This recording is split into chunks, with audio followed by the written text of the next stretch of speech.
Alright, I'm going to do a little bit of a video series on this old welder.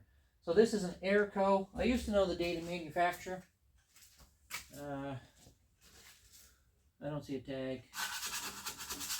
Anyways, Airco was eventually purchased out by Miller, and you can find this exact same welder in blue with the Miller logo. I bought this at a farm auction a long time ago, and this is the welder that I really learned to weld on.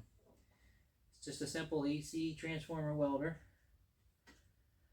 But it's got some damage. So the reason I stopped using it is this plate here. So this is your work, your high and your low, and it was riveted on or something. It's popped off. So, and the electrodes don't really go all the way in. So before I had to arc out and destroy something, I stopped using this. And then I bought this place, and I moved, and a whole bunch of stuff didn't happen. But we're gonna put it back in service. The first thing we got to do is pull the case off. So, got this big dent in the front. We got a dent here. I'm going to pull these side handles off. This one on this back side is dented up. This is rippled a little bit. I'm not going to restore it. I'm going to pound all the dents out of it. I might put a coat of paint on it. But, first step, we're going to put the camera on hyperlapse. And I'm going to pull this apart, and then we'll go back to regular speed and see what it looks like inside.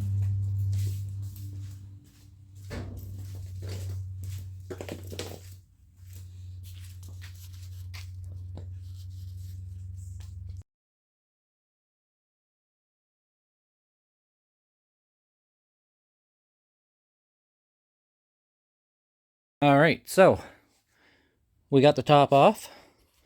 I'll give you a better view of those dents. So you can see the side of that. See that. Alright, so this is a very nice welder for what it is. I mean, compared to modern welder, it's nothing. But in its own class, this thing works very well. This is why. So, welders have a bunch of different features. So one of them is a capacitor, and this is a huge capacitor. And I don't see any resistors on it, so this hasn't been plugged in about a year, but I still wouldn't touch that. So look up here. Look how close that is. This is bare. This isn't insulated. This is just bare stuff. So, and there's some little marks there, and I don't think that's arcing. It's not arcing. I think what that is, so I put this in a tractor bucket and drove it about 45 minutes from my old place to my new place.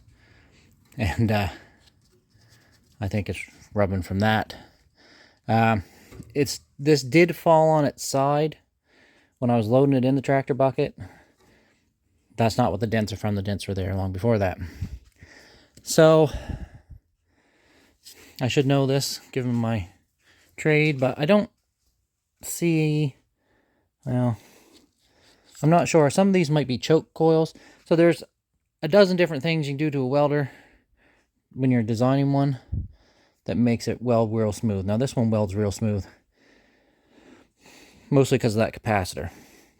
This big honking steel core, laminate core, and what we have here, these are insulators and standoffs, and this is how you adjust the range. So this one goes from, what is it, 20, 40, 60, 80, 115. No, that's not right. I'm looking at two different scales. That's the low scale. Then on the high scale, it starts off again at 60, 80, 125, 150, and 180. Now, I've always used the high scale because, I mean, 60 amps pretty low anyway. So, you can see here, this has got to be reattached. But first, this here's got to come off. And you look down in there, there's a screw. I know the camera's jumping around a lot, but you're going to have to deal with it. Okay. So you can see that screw right there. That's what adjusts the voltage. So, I'm not 100% sure what it's doing there. I'll have to take it apart and look. But it looks like it's moving another steel core in there. So I wouldn't have expected that. This is our little current readout.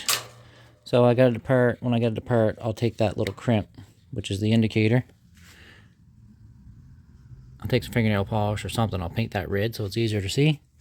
But gotta get this face off. So I'm gonna put you back on hyperlapse, try and get this face off, and then we're gonna vacuum it all out and take a closer look.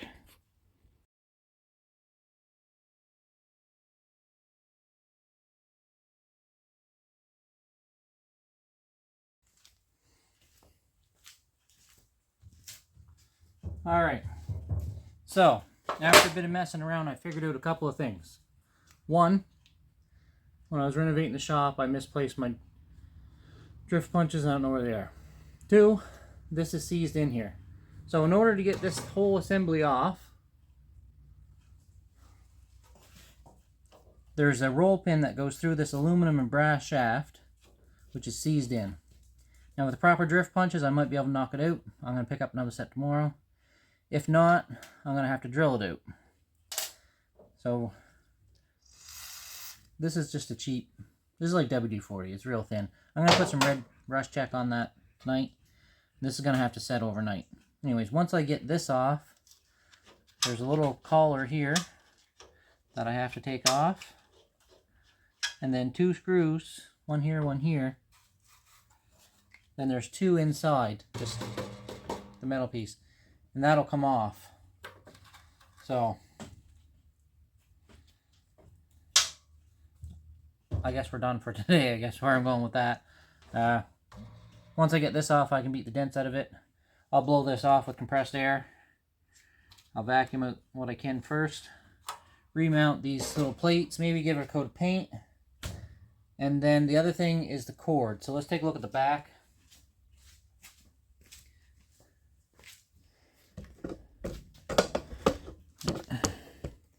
So, I'm not the first person to take this apart. A lot of electrical tape here. And I cut this cord off right here because the jacket is all split. Now, there was a ton of cord on this. I don't need that much cord. I think what I'll end up doing is cutting a good like 10-foot section out of the probably 30-foot section that I had and reusing that piece. Also, the leads that were on this are getting real cracked. Now on the ground it doesn't make a difference. The hot it does. So on the Stinger, probably, you know, it's similar. It's not as bad as this, but it's similar. I'll probably buy a roll of heat shrink and just put some heat shrink over it. Someone has been messing around here. This is all got to be cleaned up. So we'll get this back in action. And I need this. This project has to happen right away because this lift that I talked about in another video, it's a motorcycle lift, and I bought it for working on lawn tractors, the odd four-wheeler, but mostly lawn tractors, snow blowers, tillers, lawnmowers, stuff like that. And it's not wide enough. But everything else is set up the way I wanted. It's just not wide enough. So I'm going to widen this out. I'm putting 10 inches on each side. So I need this old girl to do that. I have other welders, but this one here is my best one. So it's got to get fixed and go back into service. Anyways, thanks for watching, guys. I'm going to be back at this again tomorrow. Probably tomorrow night I'll put up another video. And hopefully all goes well. I'll be able to plug it in a striking arc tomorrow. So thanks for watching. We'll see you next time.